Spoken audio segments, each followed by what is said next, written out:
Assalamualaikum, second year. Let's start with the hearing abnormalities. Most common of these is deafness, which could be temporary or permanent, and then deafness could be partial or complete. As far as the classification of deafness is concerned, it could be conductive or sensorineural, or it could be of mixed type. The hearing damage actually depend on the sound amplitude, which is loudness. Also, it depend on the frequency of the sound and duration of the exposure to the sound. Now we briefly look at the types of deafness.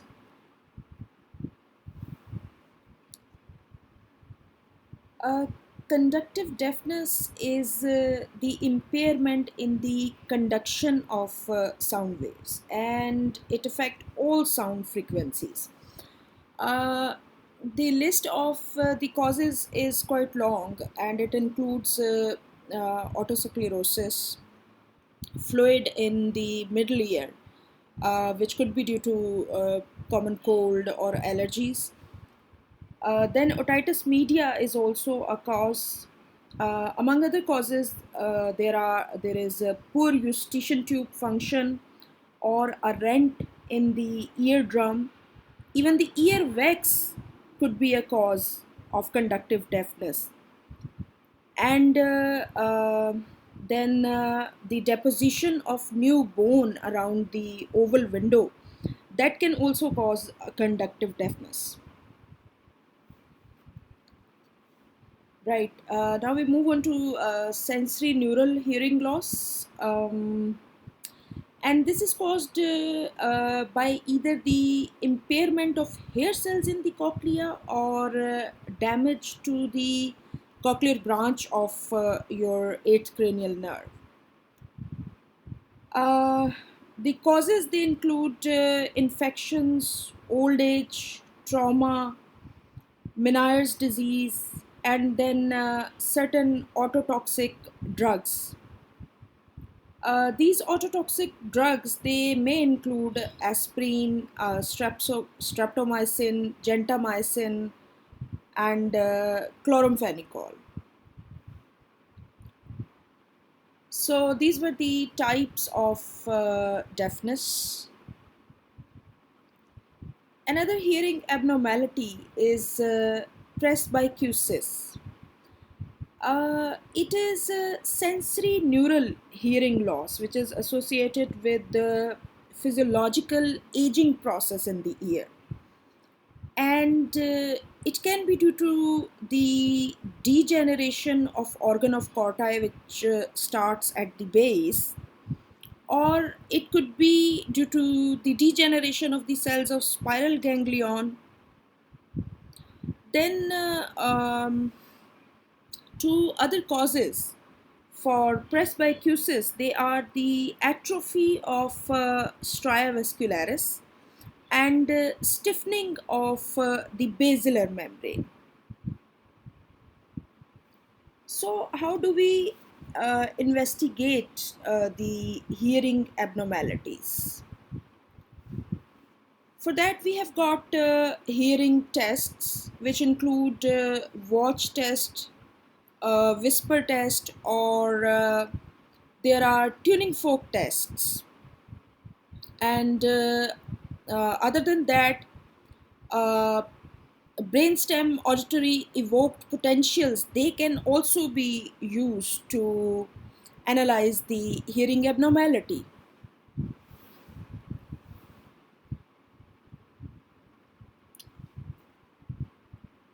Tuning fork tests, they are most commonly used in the clinical practice, and Important of the tuning fork tests, they are Rene's test, Weber's test, and Schwabe's test. These tests, they are used to differentiate between conductive and the sensorineural deafness. And as far as the evoked potentials are concerned, these brainstem auditory evoked potentials, they are recorded from the scalp after applying a suitable auditory stimulus, and they are employed to localize the site of the lesion in the central auditory pathway. Now, before one can understand the principles on which the tuning fork tests are based, one must understand what is meant by air conduction and bone conduction. Uh, you see, there are two methods by which hair cells they can be stimulated, and these methods are the air conduction and the bone conduction. The air conduction, this is also called ossicular conduction, in which the sound stimulus, it travels through the external and middle ear, and then it activates the hair cells. While in bone conduction, the sound stimulus, it travels through the bones of the skull and then activates the hair cells.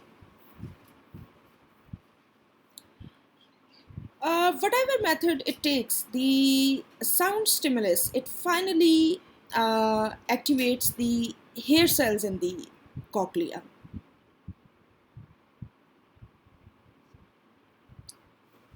You see, in normal conditions, air conduction via the ossicles, that is better than the bone conduction. Because even the loud sounds in the environment, they do not possess enough energy to cause the vibrations of the skull bones. So the sound waves, they usually take the air or the ossicular route. So normal person hears vibrations in air even after the bone conduction ceases. So we will have a look on these tuning fork tests one by one. So first we move to Rene's test, in which a tuning fork of 512 hertz frequency is used, and it is pressed against the mastoid bone, and then it is held at 1 centimeter away from the ear, and we ask the subject that which sound is louder, behind the ear or in front of the ear. You see, in Rene's test, in case of conductive deafness, the vibrations in air, they are not heard after the cessation of bone conduction. While in case of sensory neural deafness, both air conduction and bone conduction, they are diminished. The second test is Weber's test, in which the base of vibrating tuning fork, that is placed on the vertex of skull or the middle of forehead. Now, normal person hears the sound equally on both sides.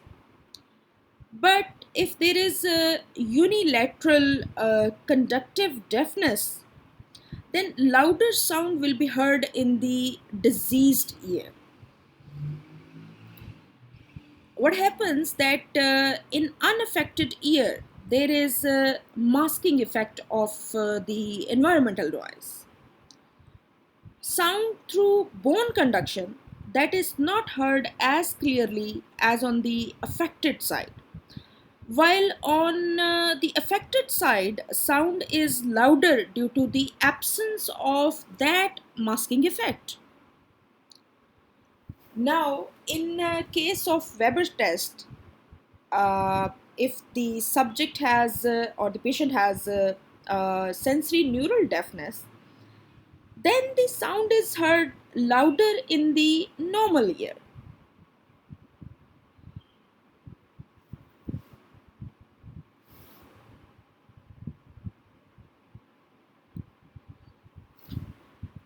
Okay, let me revise these tests for you. So, what happens in Rene's test?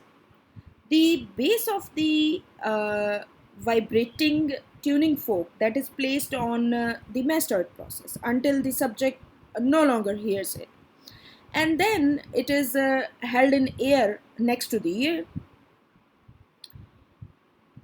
Normally, what happens that the subject hears vibrations in air after bone conduction is over.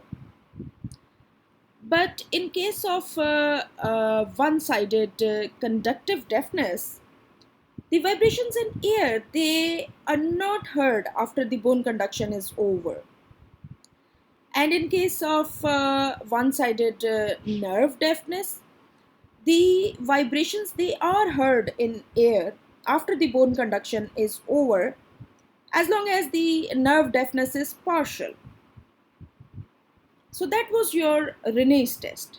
Now what about Weber's test? In Weber's test, the base of the vibrating tuning fork that is placed on the vertex of skull, and the subject hears equally on both sides. Now, in case of conductive deafness, the sound will be louder in the diseased ear because the masking effect of the environmental noise that is absent on the diseased side. While in case of nerve deafness, uh, the Weber test it shows louder sound in the normal ear. Apart from this Rene's and Weber's test, there is another test which is called Schwabe test, in which the bone conduction of patient that is compared with that of a normal subject. In Schwabe test, in case of conductive deafness, the bone conduction is better than normal because the conduction defect that excludes the masking noise. And in case of sensory neural deafness, the Schwabe test shows that the bone conduction is worse than normal. So these are the common tuning fork tests which you will perform in your laboratory also. But these tuning fork tests they have got their limitations because these tests they cannot give quantitative estimates about the acuity of hearing. Plus the bone conducted vibrations they you see they reach all parts of skull. So when testing a bone conduction in one ear, the subject may hear in other ear also. Since the tuning fork tests they have got limitations, uh, the hearing abnormalities they are investigated by audiometry also. Audiometry measures the hearing acuity for various sound intensities and various pitches. What happens that an earphone that is connected to an electronic oscillator which is capable of emitting pure tones ranging from the low frequencies to the high frequencies, and then the audiometer which you can see also in our lab This audiometer that is also equipped with a mechanical vibrator for testing bone conduction from the mastoid process of the skull into the cochlea. So, how does it work? At a particular frequency, the loudness in decibel that is increased from 0 to threshold. Now, the threshold intensity that is set in the instrument as 0.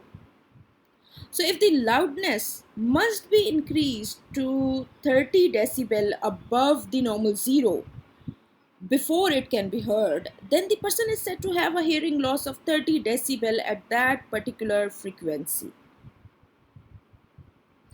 Now, how usually audiometry is performed? During this audiometry, subject's ability to hear the sounds with 8 to 10 different frequencies that is observed, and then an audiogram of these values that is plotted. I will show you an audiogram. You see in this audiogram, there is partial nerve deafness which is seen for high frequency sounds. And this kind of deafness that is caused by the damage to the base of the cochlea, and it occurs to some extent in almost all older people. Now there is another audiogram, and this kind of audiogram you can see in the deafness, in the conductive deafness. Um, you see in this audiogram, the bone conduction that is essentially normal, while the conduction through the ossicular system that is greatly depressed at all the frequencies, but more so at low frequencies.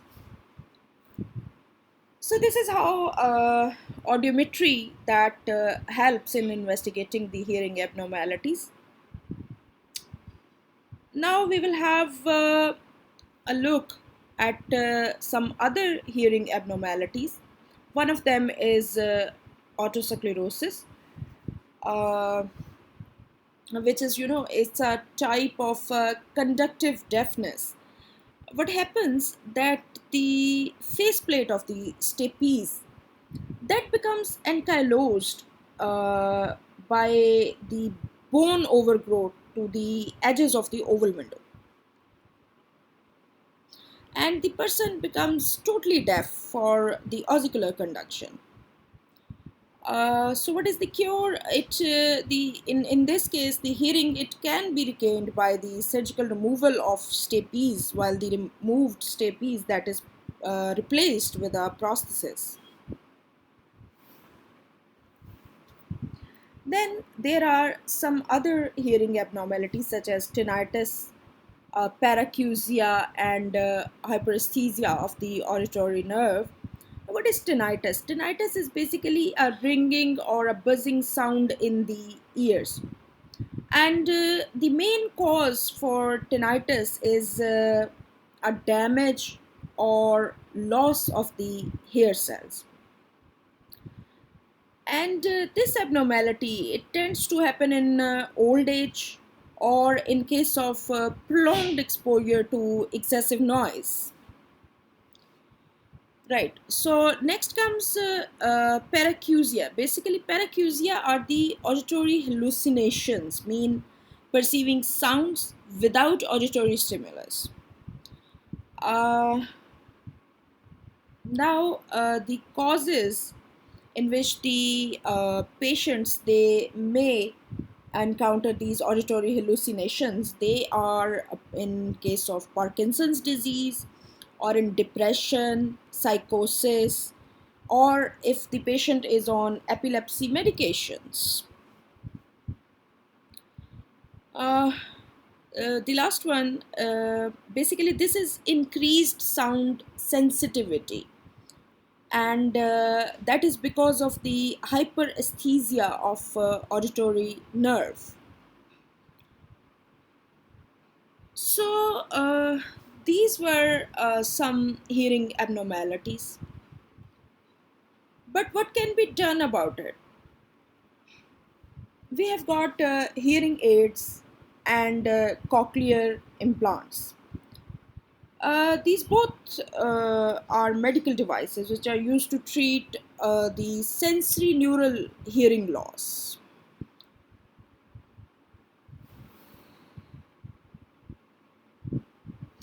You see, a hearing aid, that is an electroacoustic device which is it is basically designed to amplify the sound for the wearer.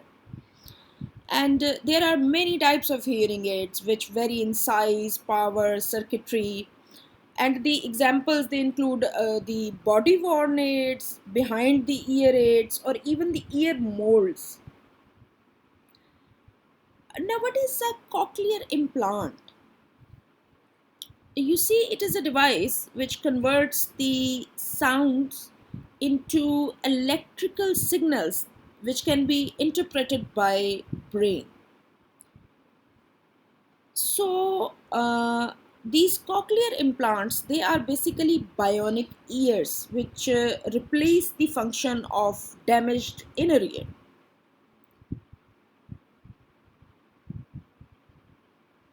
And these are an option for people who cannot be helped with hearing aids or amplifiers. So how does a cochlear implant works? A cochlear implant, it has an external part and an internal receiver. Now the external part, uh, it has got a microphone, a sound processor, and a transmitter. And you know that microphone, it picks up the environmental sounds, just like I am recording this lecture. And the sound processor, it selects and arranges these sounds. And finally, the transmitter, it converts these sounds into impulses. Now, what does the internal receiver do? Basically, this internal receiver, it relays the signals to the electrodes which are implanted in the cochlea. It means that it sends the impulses to the auditory nerve. Now, the impulses, they are generated in the sensory fibers of the cochlear nerve, and then these signals, they are propagated along the normal pathway to the brain. So this is how the cochlear implant, it works. And that is it. So here we end with the physiology of ear, and next time we will start with the physiology of chemical senses.